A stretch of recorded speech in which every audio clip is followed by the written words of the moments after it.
Hi there, I'm Coach Kim with InShape Fitness, and this is your conditioning mini camp for hips and hams.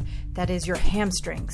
This session is designed to help you isolate and strengthen those hip flexors and hamstring muscle groups, two very important muscle groups in terms of walking and jogging and running, but two groups of muscles that don't get a lot of action for the most part of your day. If you sit at a desk, or even if you don't sit at a desk all day long, your seated position inherently weakens those muscles and shortens them to their shortest length and keeps them that way. So you really want to make sure that you work them in order to do well, to move well, to have a stronger gait, better posture, and ultimately better running. We're going to warm up with 2 moves for 30 seconds each, starting with the jog in place. So go ahead and get started. Now, when you jog in place, you want your back to be straight. You want your shoulders back. You want your chest to be lifted with your breath as you're breathing in through your nose, you're out and out through your mouth. Add a shoulder press. Press those hands up. Pull them down with control. No wet noodles, no quick action. You don't need to do any certain number of them. You're just moving with precision in order to benefit from both the resistance that you exert on the way up and on the way down.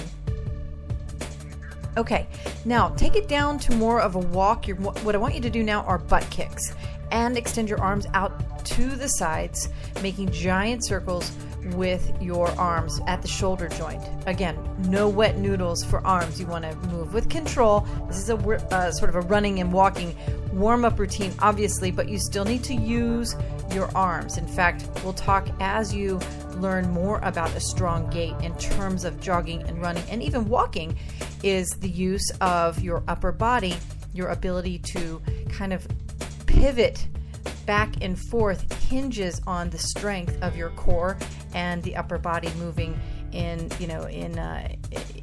tandem with your lower body. So that's going to come up a little bit later. Okay, so now we've got 10 moves, 1 minute each. So I'm going to get you out of here, and you should be on your way in 15 minutes at most. We're right at 2.5 minutes. So the first move is a modified burpee. Yes, a modified burpee.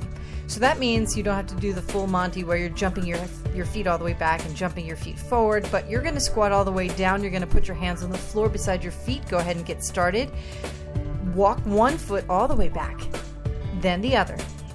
Now bring both feet back up underneath your body and stand all the way up. I'm going to start the 1 minute now. Go ahead and get started. A couple things to remember. Breathe. Don't hold your breath. Second, make sure your toes don't turn out as you're standing up or squatting down.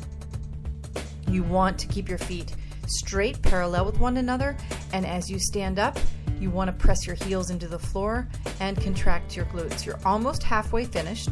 Keep going. Again, it doesn't matter how many of these you do. It only matters that you move with complete control of your body. That's the efficiency that you need to squeeze the muscles, to contract and flex the right muscles at the right time, and ultimately get everything you need in 15 minutes before you head out, hopefully for a run. Or if you're not running today or jogging today or walking today, there's a text message coming in for me. I'm so sorry. Just keep going. So I'm going to just get that 1 second. Keep moving. Excellent. All right. Now we're going to do some mountain climbers. Once again, we are working the hips and your hamstrings. So keeping your heart rate up is ancillary, but it is a workout, so your heart rate's going to be up. But the mountain climbers are great because they really force you to bring those knees in up underneath your body, using those hips and then stretching them back out. So you're in push-up position now. You don't have to jump the entire time. I'm going to start the 1 minute. A mountain climber is where you're bringing your feet up underneath your body, alternating the knees up underneath your body. And if you are walking 1 foot forward, then stretching it back out, and then the other, that's fine. You can also do the jumping mountain climbers. We call the walking ones mountain hikers, in fact, but I've described, and I am describing the mountain climbers for you because you know, as you get stronger, you want to definitely do that jumping mountain climber. It really, really helps activate all of those little muscles on the inside of your butt and down the back of your leg and through the inner part of your pelvic area. You're also obviously working your shoulders a little bit and your abs because you're in push-up position. You've got another 20 seconds, by the way, so keep breathing and hang in there. Keep your butt down.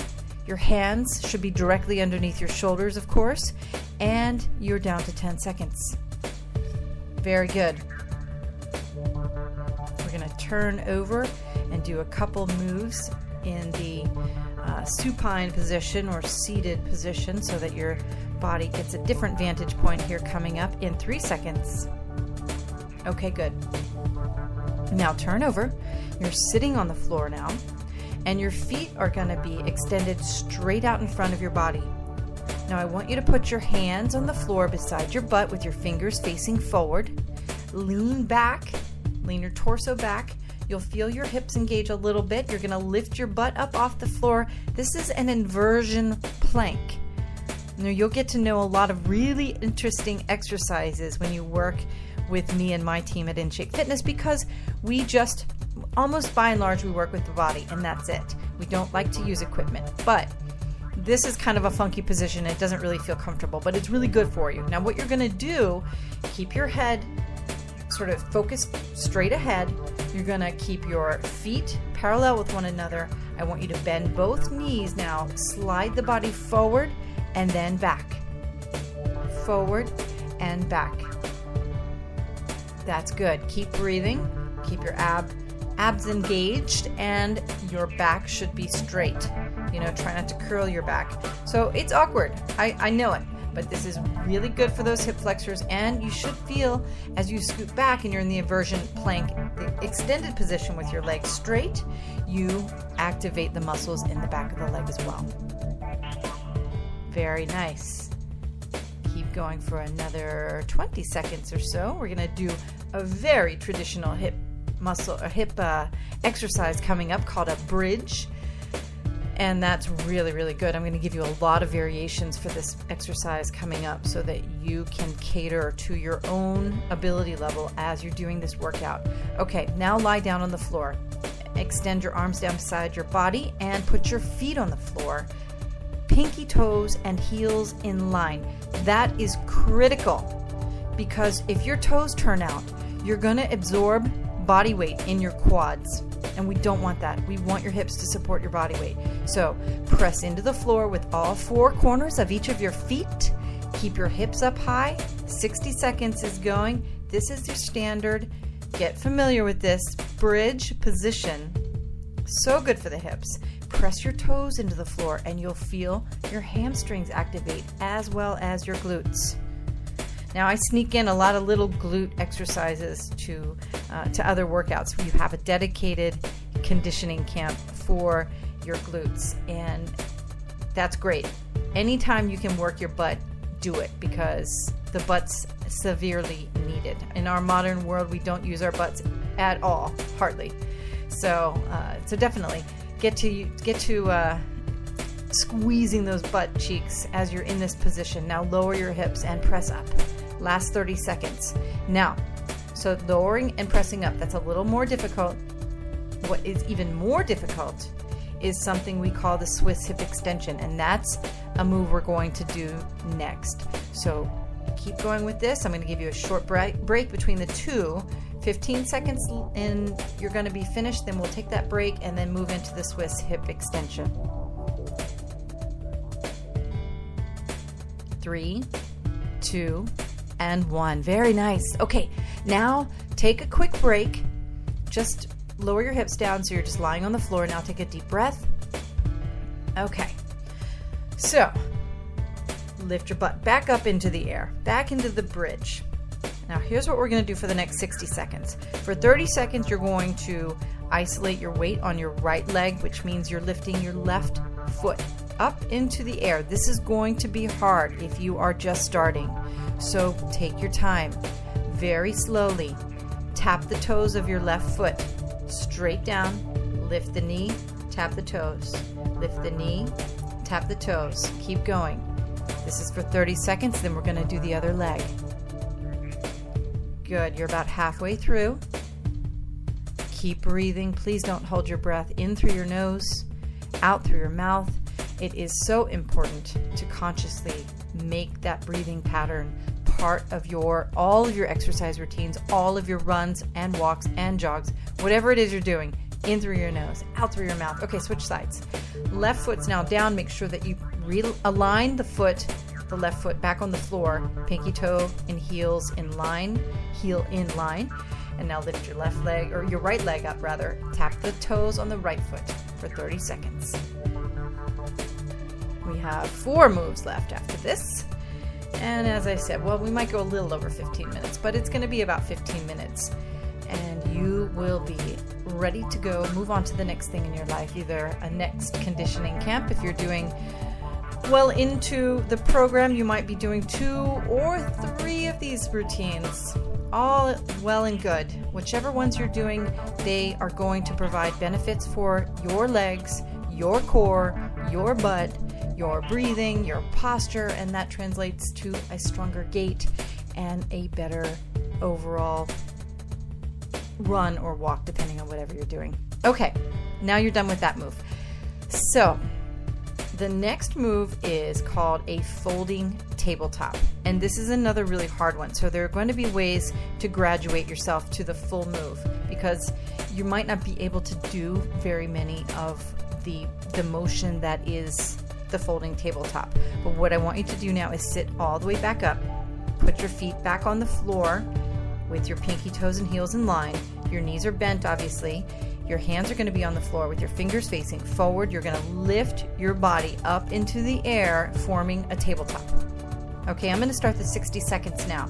If you're strong already and you want to start doing a little tricep dip while I explain the folding tabletop portion, that's great. When you do a folding tabletop, you lower your butt down and sort of hinge or pivot your hips up underneath your torso in between your hands, straightening your legs in the process. Your toes come up off the floor and your legs are fully extended. Then you go back to the tabletop by rotating your butt back up into the air. And that's it. It's a fairly simple move, but it is quite hard to do. You're working your triceps, you're opening your chest, which is one of the best benefits of this exercise. And when you press those toes into the floor, you work the butt and your hamstrings. It's great, right? 15 more seconds. People love to hate these, and they hate me for loving them. But they're so great. This is probably my favorite move to do, my favorite exercise, single exercise to do, because it does so much for your body. And we really have this problem in our progressive lifestyles where we hunch over, our shoulders are curled forward, and you're staring at a screen, your fingers are forward because you're probably typing. But if you can force your body to really open up, you can breathe better and you will run better because of it. I promise. Okay, stand on up for me now. Let's finish up with 3 moves on your feet. So you're going to do a lunge. Now this is a runner's lunge, so I want you to hyper extend your legs, the back leg, just a little bit in order to get a little stretch of the quad and your hips. All right, so take a huge step forward with your right leg, and you're going to bend the forward leg to 90 degrees. The back leg is going to be extended or bent to an even greater degree, more like 120 or so, if you're being scientific about it. Then push off with the forward foot back to center, and then alternate. Very nice. We're going to do a little toy soldier kick, and then something I call a Russian dance, which can be stationary, or if you feel like you want to move around, you can certainly try to move around a little bit, and then you'll be all set. Keep your back straight with these lunges. Your hands can be on your hips or out to the sides if you don't have great balance. Of course, the foot strength and balance routine is going to be really great for you if you don't have good balance. But with this lunge, you want to extend those arms out to the sides if you're finding you're sort of teetering over to one side or the other. Also, make sure you keep your back straight and your abs engaged the entire time. Isometrics. Squeeze everything that you think you can feel. You should be squeezing. 3 more seconds, by the way. Okay, 2 moves left, and then we're at 15 minutes.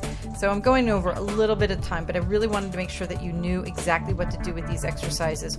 Once you're very familiar with everything, just use the printout of the exercise routine. And of course, if you need a printout of this exercise routine, get in touch with me at inshape-fitness.com or send me an email.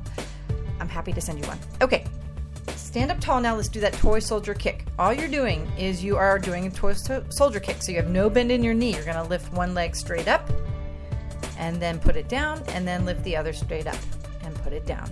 Your 60 seconds is going. And your hands are on your side, or on your hips, or out to the sides. Once again, your tailbone is tucked in. That means that your pelvis is fully vertical, right?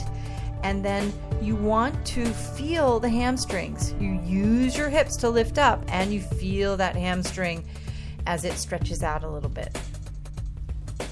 Really good way to stimulate blood flow in the muscles on the back and sides of your legs is to move them around like this. And with the next one, we're going to add a little bit of plyometrics, which also activates neurotransmitters in your feet that helps send signals up and increase that stimulated blood flow as well.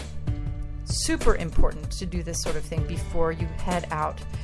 Not really for endurance runs, because you're moving fairly slowly for those, but especially for those high energy tempo and speed runs that you're going to be doing. Okay, last move here, Russian dance. So with the Russian dance, it's sort of like the toy soldier kick with a hop in the middle, right? So you're kind of jumping up and kicking, but not bending the knee, kicking one foot forward and then the other, jumping with each kick forward. All right, your hands are definitely on your hips. It's like a scissor kick forward as you're jumping up. So give that a shot and keep the back straight again. Let's go for another 30 seconds and you'll be all set. Squeeze those tummy muscles. Keep breathing. Very nice. You are almost there. 10 seconds more. Very good. Now, if you're running after this condition camp, please make sure that you get started soon, 10-15 minutes at the most.